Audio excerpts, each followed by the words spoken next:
focus on 20 albums that were, part of my life. Now, this is not this is not a review. This is not where I criticize or critique albums or nothing like that. I think some people are under that impression. That's what I was doing before, but that's not the case.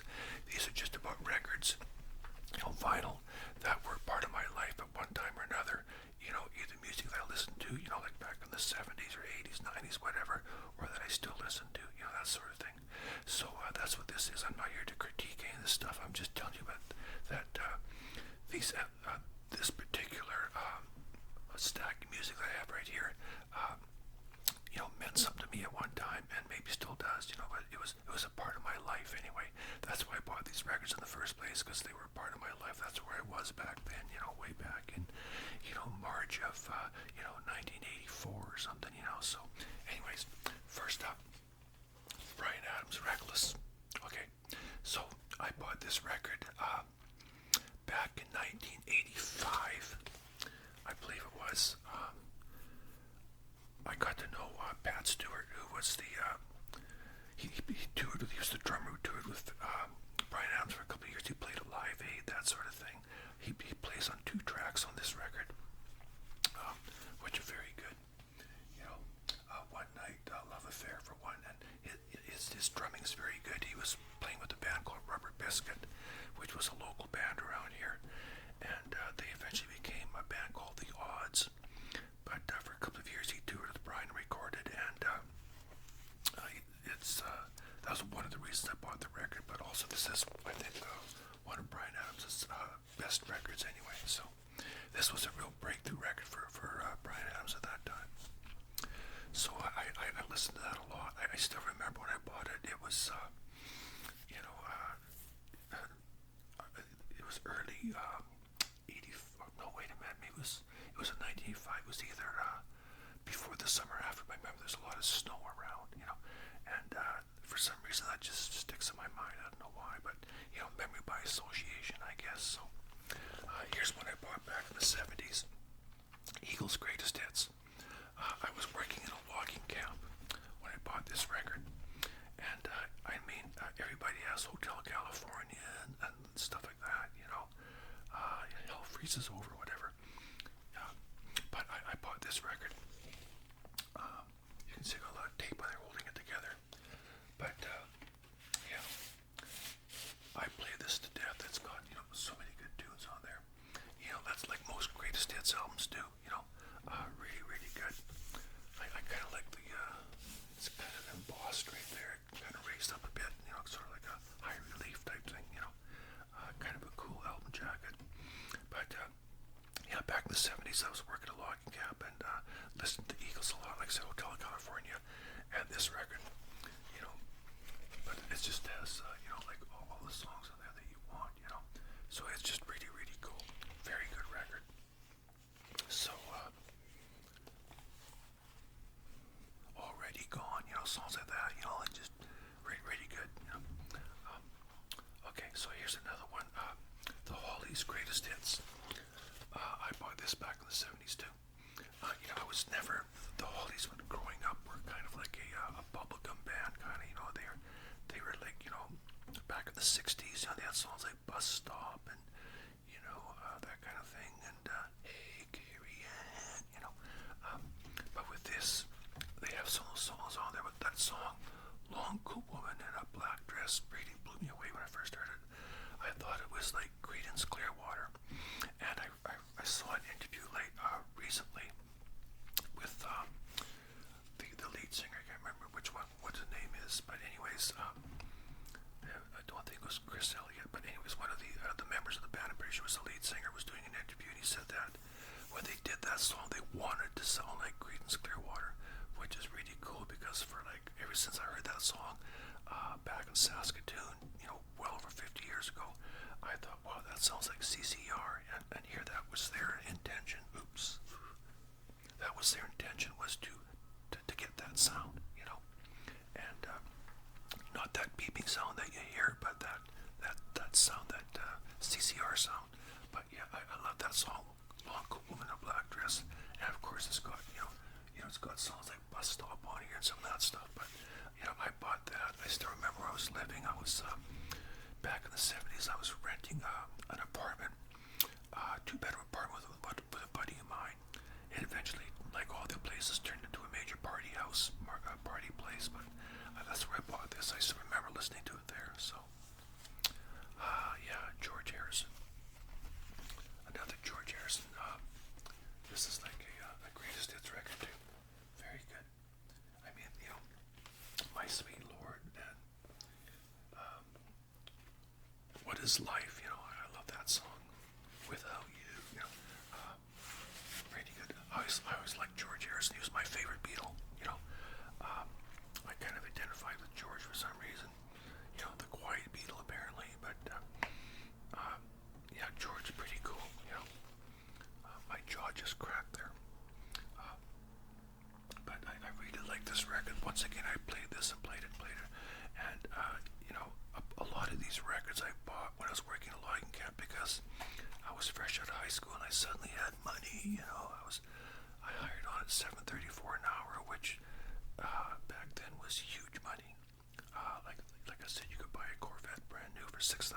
So I should tell you something about the, you know, the relativity of the dollar back then. So I bought a lot of records. This is one of them. And once again, like I said, I was working at logging camp, listening to it there a lot, and continued to listen to it a lot. You know, nice thick vinyl, pretty cool. Good record. Okay. Now, Tom Scott, sort of like a jazz fusion artist. Jazz fusion, you know. I really like this record. I bought this when I was living in that apartment with my buddy Barry, and I bought this there as well. At that time, I was unemployed. Well, not really. I started my own business. I started a delivery and moving business, but I remember kind of being sort of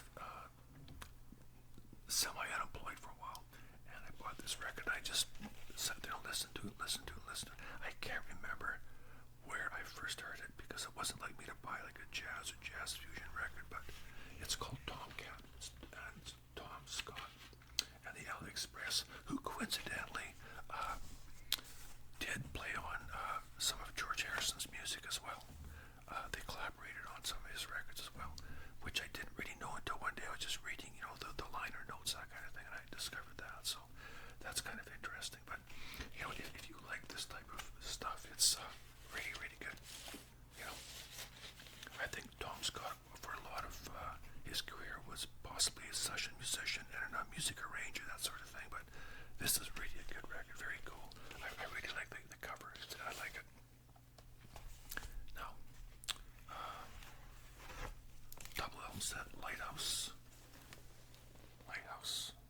Canadian band. These guys were great. They were kind of like Chicago, you know, same type of thing, you know, brass instruments and, you know, cellos, that sort of thing, flutes, whatever. And their drummer, Skip Prokop, was just amazing. He could sing really good. His drumming was phenomenal. He played with Janis Joplin, Big Brother Holding Company back in the 60s, you know, the Fillmore and all that. This album was recorded live at Carnegie Hall, I think around 72 or 73, I think it's 73. Very good record. Bob McBride, who was the lead singer for Lighthouse, is still on this record. He was let go shortly after that. I guess he had some personal issues, and I found out recently that Skip Prokop, the drummer, had passed away. But yeah, it's got 1, 2, 3, 4, 5, 6, 7, 8, 9, 10 people. Yeah, 10 players in this band. Paul Harford, the keyboard player. I think he's still alive, still around. But yeah, very good record, double album set. It just cooks, it really does, because a lot of times when they record the music, it almost seems like the studio recordings are kind of slower, more for AM and that sort of thing. But they play everything faster, and it's just really upbeat, very good ambiance, you know, really got the audience participation. It's great. Okay, now this one here, once again, the first time I saw this record, I was in high school, and coincidentally, Art played at our high school for a dance just shortly this record was out was just shortly before they became like instantly famous. This record had just come out and hadn't really taken off yet, so they were still playing these smaller gigs like high school proms, which is what they did. That's what they were doing, was playing high school prom. And they were basically just playing around Vancouver, Seattle band, but they came up here and recorded at Mushroom Studios. This record really took off. It just, I mean, they became so huge so quickly, you know, like basically overnight. But I remember seeing this record in the store, looking at it, and I thought those are the guys that played at the high school, you know, and here they are, you know. Cat Hendrix, studio drummer, plays on here. Very good. Roger Fisher, you know, the original band from way back when.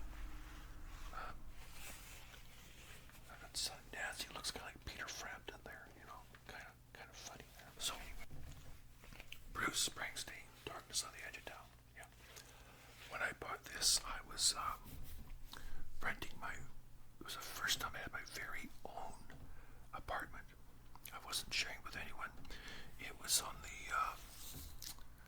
it was above a dress store. It was like a big apartment building with apartments, and down below there were shops, and mine was right above this dress store called Young Damsels, and there was different shops in there, and it was very cool. The building was across the from. I used to open my kitchen window, and I had this 2x8, and I stuck out my window onto the roof of the other building, which was only maybe 10 feet away at the most, you know. And I used to have a little kitten. I used to let the kitten out, and it would crawl across and go onto the roof, then come back, and yeah. You know, I got some pictures of that. I just wish I could find them. You know, it's when I make these videos, I go looking for certain pictures sometimes, and then I can never find them. And then after the video's made and posted, then I seem to find them. You know, but yeah, Bruce Springsteen, Darkness on the Edge of Town. Really liked this record. Played it a lot. I saw him the same year this record came out, and he actually. The first time I saw Springsteen actually was in June of 78. I bought the record shortly after. Yeah, I bought it because I remember when he played some songs from this record, and I recognized them right away. The opening song, what was the name of it now? Oh, jeez, I can't remember the name. I'm sorry, but anyways, you know what? I think it's on here.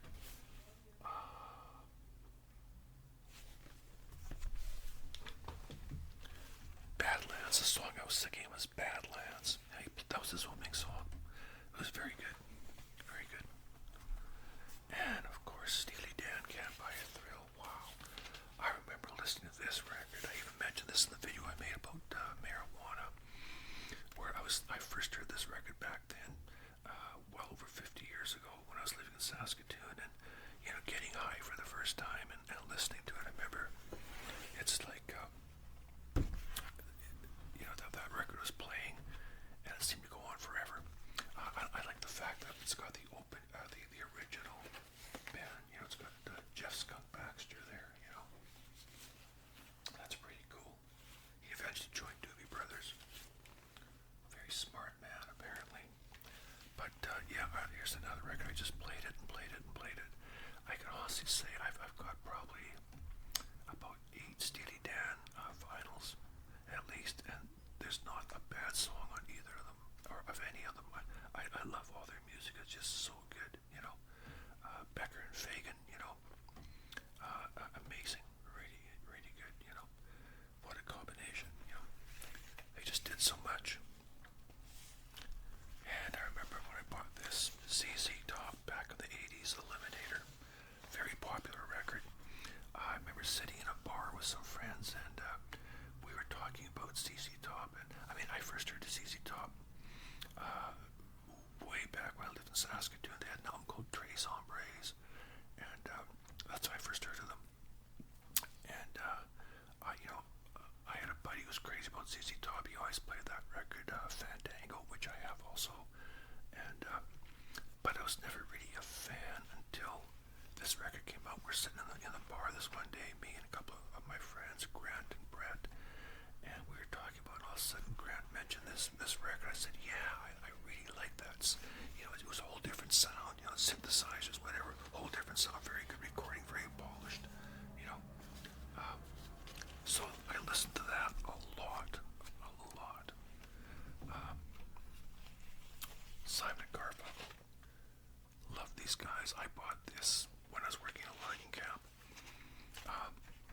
Simon and Garfunkel always intrigued me, even when I was listening to the Beatles and all that way back then. There was something with Simon and Garfunkel. Even though I wasn't a fanatic, I always liked their music. Like you just can't beat songs like "Sounds of Silence" and "I Am a Rock" and "Bridge Over Troubled Water." The way Art Garfunkel sings that is just amazing, and all that stuff is on this record. I just love it. This is one of the best greatest hits records ever. Very comprehensive. I really like it. It's so good. I was trying to figure out what Paul Simon was holding there. Looks like maybe it's just like a top of a fence post or something he's hanging on to. I don't know what it is, but very cool. But yeah, it's got so much good music on here. The Boxer, so much good stuff on there. Just great. J.GEILS band, Showtime. I bought this record right after I saw them in 1982 in Vancouver. That was probably the last time I ever saw a concert at the Vancouver Pacific Coliseum. They still have a lot of hockey games and stuff like that there, different things, different events go on. That's the last time I was there. Hard to believe it's been that many years, but this record is great. The album Love Stinks was out, and we saw them, and this record came out shortly after. It was the same tour that I saw, same tour, really, really good. But Love Stinks was a studio album that was just before this. But this is great, it just kicks butt, J.GEILS now passed away, but Peter Wolf, the lead vocalist, he reminds me so much of Mick Jagger. Just, there's not too many artists that can hold an audience in the palm of their hand, but he's one of them. Very, very good entertainer, just amazing. Really, really like their work. Full House, which came out in the 70s, the early 70s, was also an amazing live record. That record just kicks butt. It's just really amazing. It just sizzles. It's really good. Very good. They were so entertaining. Very professional, so entertaining. Really good. Slowhand, Eric Clapton. I saw Clapton in '78, and this was the album that he was on tour promoting. Really, really good. Really good concert. His opening act was Roger McGuinn, Chris Hillman, and anyways, there's three guys. It was a trio of three. Chris Hillman, Roger McGuinn, and I can't remember who the other person was, but the three of them came out first, and they were really good. And of course, Eric Clapton came out, and it was just wonderful. Just really, really good concert. It was sold out. It was in February. It was in February '78. This time of year in 1978, it was cold. I remember taking the ferry over, and we went there, and there was quite a few of us went over, and we all kind of hooked up, and it was really, really good, just fabulous. I took a lot of pictures at my Konica camera with my 200mm Vivitar lens, and I was just shooting from stands or even as close as I could get. I got black and white and colored pictures, and good old telephoto worked very well. Now, Arlo Guthrie and Alice's Restaurant.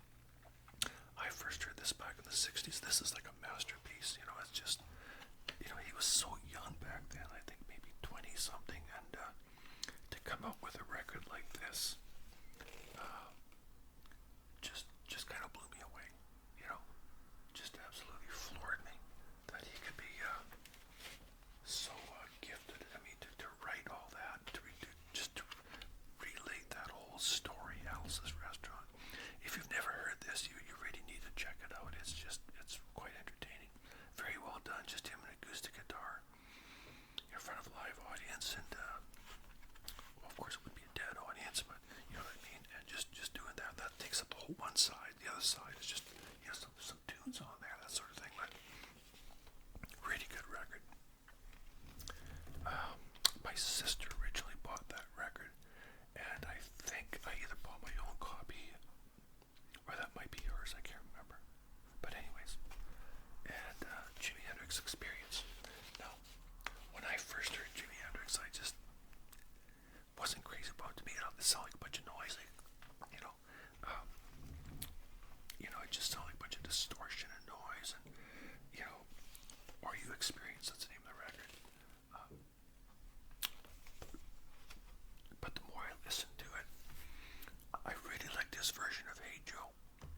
And I've said many times, when I listen to Jimi Hendrix, I'm not listening to Jimi Hendrix. What I'm actually hearing is Mitch Mitchell on the drums. That's what I was listening to. I mean, because Mitch Mitchell's such an amazing drummer, so fast and so slick, and just really wonderful. Not much for soloing, and that's fine, but he was the perfect drummer for Jimi Hendrix. Noel Redding on bass, just the three of them really good. But this record, Hey Joe and Purple Haze, those are all standards for any up-and-coming rock band. The bands I played, and we all played those songs, and I think that's how I kind of got to appreciate Jimi Hendrix more, because for the longest time, it just sounded like a bunch of noise and distortion, and then after a while, I could really appreciate how talented he really was. And I probably told this story before, but I remember a friend of my buddy John was saying, well, he saw Jimi Hendrix on TV. It was like an old clip from Monterey, which was recorded in 1967, the Monterey Pop Festival. He says, I don't see what's so great about that guy. There's a lot of people that play like that. And I said, yeah, a lot of people play like that now. But in 1967, nobody played like that. Nobody played like Hendrix back then. No one. So there it is. Okay. Pink Floyd. Good old Pink Floyd. Meddle. This came out just before Dark Side of the Moon. Meddle. This record is so good. I love it. The song One of These Days, I just love One of These Days. I've heard some live versions on YouTube. I just love it. I bought this. We came out here to the Ireland, and I made a video about this too. In December of 1973, we came out here for Christmas 1973, and we ended up moving here the following June of 74. And when I was out here in 73, I went down to Kelly's Records right downtown on Commercial Street, and I bought this record. Brought it home and listened to my brother's stereo. That's where we were staying at the time, was his place. And they didn't really get it, of course, but I sure did. I really like it.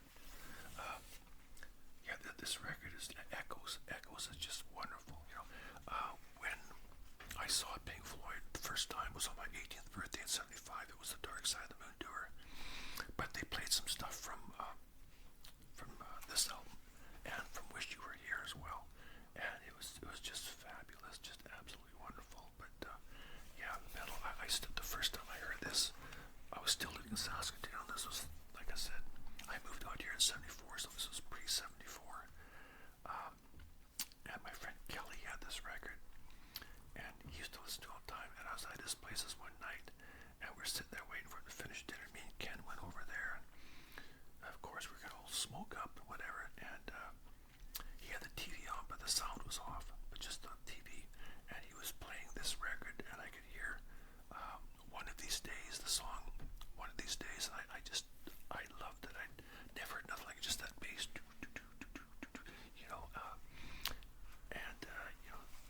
the cymbals kind of, I think, gets recorded backwards, kind of shoot like that, and I just fell in love with that song. I couldn't get enough of it.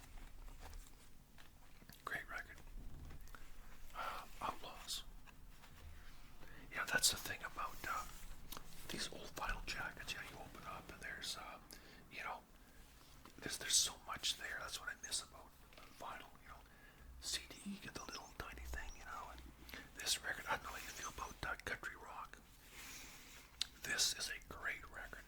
Really, really good. The first song, Waterhole. Wow. It just sets the pace for the rest of the record. Green Grass and High Tides. I mean, there's some amazing guitar work on this record. That's what they were known for, was just blistering yourselves a favor. Just check out this Outlaws.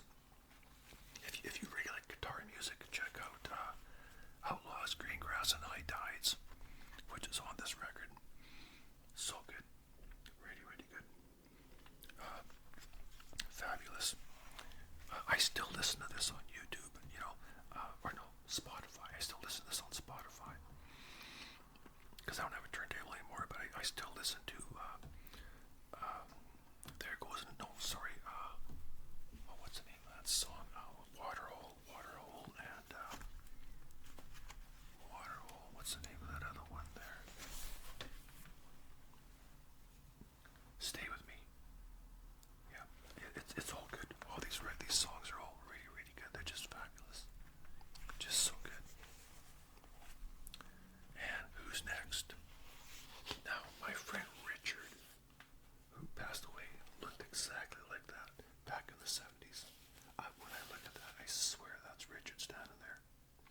Same type of patch, blue jeans, and everything else. Who's next? Great record. Another record I just played to death. Just played it to death. No end to it. So many classics. Bob O'Reilly, Won't Get Fooled Again. The song My Wife, John Entwistle tune. Somebody, I think it was some music critic, said that was the comic relief for this record, because it's such a funny song, My Wife. My life's in jeopardy. It's about a guy who gets drunk and has to been home in a couple days, and now his wife is coming after him. It's really quite well done. But anyways, really, really cool record. They're all pissing on that big slab of cement. But yeah, that is like a classic quintessential Who record. It really is really good. Now I know how you feel about Gordon Lightfoot, Canadian icon, passed away not too long ago. I first saw this record when I was in Saskatoon. I was not into Gordon Lightfoot at all. I was well aware who he was, being Canadian, of course. He had a lot of good songs, but nothing that really appealed to me, because that just wasn't my genre. But when I went to work in Franklin River, I started hearing more of his stuff on the radio. I was just starting to pay more attention to it. I started to, mature a little bit, I guess, maybe. But I love the song The Watchman, which is on here. And there's just so many good tunes on here. It's just a wonderful, wonderful record. I absolutely love it. It's very well done. He was really at his peak with this song, Sundown, another good song, Sundown. Yeah, I love the song, Sundown, really good. And The Watchman, but yeah, really, really excellent record. Last but not least, this is not a music record. This here is a George Carlin. Now, I bought this record when I was working at Franklin River, because, like I said, lots of money. And for the most part, a lot of these records recorded in front of an audience. They have much better ambiance when there's other people laughing along, but not all of the cuts on here are recorded live. But he just talks about teenage masturbation and just a lot of funny stuff, filthy words, stuff like that. 7 words you can never say on television. I think he was actually arrested for that, I think. But there's, nobody listens to comedy records anymore, I don't think. If you want a comedy, you go onto YouTube or TikTok or whatever, you just watch something, right? I can't imagine anybody buying a comedy record, I just can't see it. But he always did well with his stuff. I used to listen to it, not a lot, but it was one of those things you listen to it a few times, and after that it's like, well, yeah, you've heard all the jokes, it's not as funny. But so it was the type of thing that you buy it and then you listen to it a couple times. That was pretty much it, But I used to, I have a couple of his records. I got another one too. I'll probably profile at some point.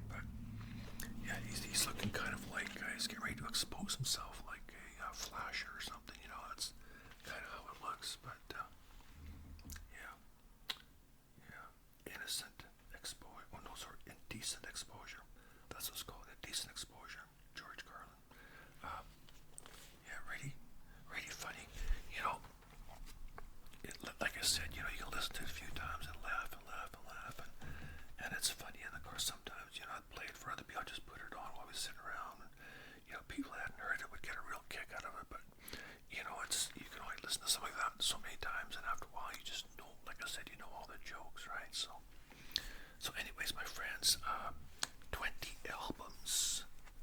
20 albums from my past, so there they are. 20 albums from my past. They're all there.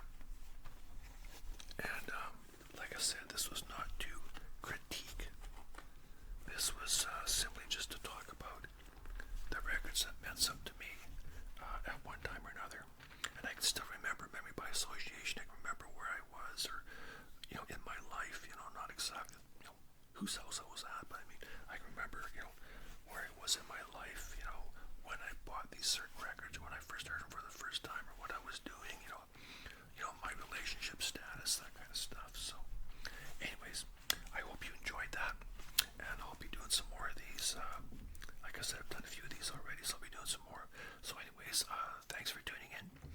Look after yourselves, look after each other, and if you have any suggestions on any videos you'd like me to do, let me know, and I'll do my best. You want a shout out, hit me up, and you'll get a shout out, okay? In the meantime,